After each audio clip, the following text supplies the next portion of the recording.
Hello students, welcome to my channel. आज हम class 10th की बुक क्षितिज का पार्ट 8 ऋतुराज द्वारा रचित कन्यादान कविता भावार्थ सहित पढ़ेंगे। इस कविता में कवि ने माँ और बेटी के बीच होने वाली बातों को बताया है कि जब एक माँ अपनी बेटी को शादी के बाद विदा करती है तो उसे ऐसा लगता है जैसे उसकी सारी जमा पूंजी चली गई हो। विदाई के वक्त माँ बेटी को सही गलत की पहचान करने के लिए समझाती है। चलिए स्टार्ट करते हैं। आज की हमारी कविता का शीर्षक है कन्यादान। कितना प्रामाणिक था उसका दुख, लड़की को दान में देते वक्त जैसे वही उसकी अंतिम पूंजी हो। कवि ने यहाँ एक माँ के दर्द को बताया है कि जब बेटी ससुराल जाने लगती है तो एक माँ का दुख कितना प्रामाणिक यानी कि वास्तविक होता है जब वह अपनी बेटी को दान में देती है और वह ऐसा महसूस करती है कि वही उसकी अंतिम जमा पूंजी हो, क्योंकि एक माँ बेटी को बहुत लाड प्यार से पालती है और जब उसे दान में देती है तो उसके दुख सहन न करने वाला होता है, क्योंकि एक माँ का अपनी बेटी से बहुत लगाव होता है।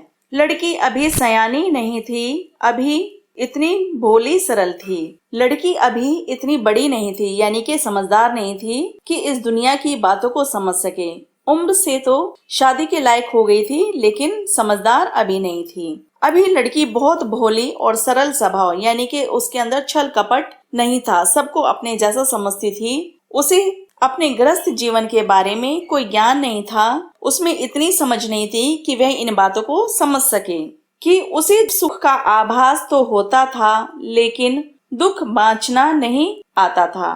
माँ कहती है कि अभी तक उसने सिर्फ सुख ही सुख देखा है, क्योंकि बच्चा जब माता पिता के होते हुए अपने घर में रहता है तो वह सिर्फ सुख का अनुभव करता है, उसे दुख का बिल्कुल भी आभास तक नहीं होता। और यदि कन्या के सामने कोई परेशानी आए तो वह उस दुख से बाहर निकलना नहीं जानती, क्योंकि उसे इसके बारे में कुछ भी अनुभव नहीं है।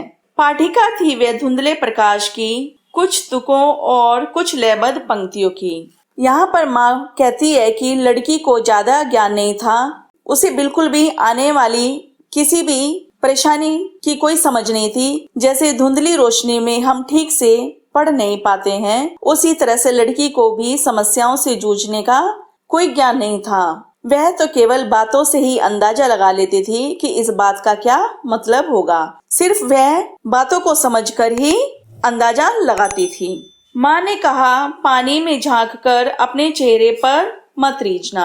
अब यहाँ पर माँ जो है अपनी बेटी को समझा रही है, सीख दे रही है कि कभी भी अपनी सुंदरता पर मत रीझना, अपनी सुंदरता को देखकर कभी खुश मत होना, क्योंकि इंसान को अपनी सुंदरता पर घमंड नहीं करना चाहिए। आग रोटियां सेकने के लिए है, जलने के लिए नहीं। माँ अपनी बेटी को फिर से एक सीख दे रही है कि आग रोटियां सेकने के लिए होती है, ऐसा ना हो कि तुम खुद को जला लो। यानी कि अगर तुम्हें कोई परेशान करे तो उसका सामना करो, ये ना हो कि उस शोषण की आग में तुम खुद ही जल जाओ। इसलिए हर परेशानी से खुद को बचाकर रखना है।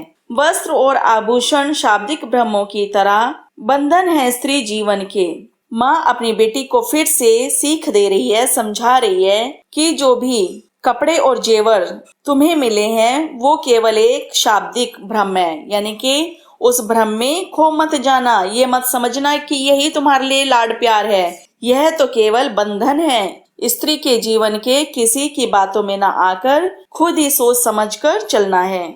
माँ ने कहा, लड़की होना पर लड़की जैसी दिखाई मत देना। माँ फिर से अपनी बेटी को समझा रही है कि कभी भी लड़की की तरह होते हुए भी लड़की की तरह मत रहना, क्योंकि लड़की जब अपने मायके में थी तो बहुत भोली थी, लेकिन अब वह नई जगह जा रही है, अपने नए घर में जा रही है, तो वहां पर ऐसे बचपना नहीं दिखाना है, बहुत सोच समझकर चलना है। यानी कि अपनी कमजोरियों को किसी के सामने मत दिखाना, क्योंकि लोग कमजोरियों का फायदा उठाकर गलत रास्ते पर चलाते हैं। इसलिए कभी भी तुम अपनी कमजोरियों को किसी के सामने मत बताना, जिससे कोई तुम्हारा फायदा ना उठा सके।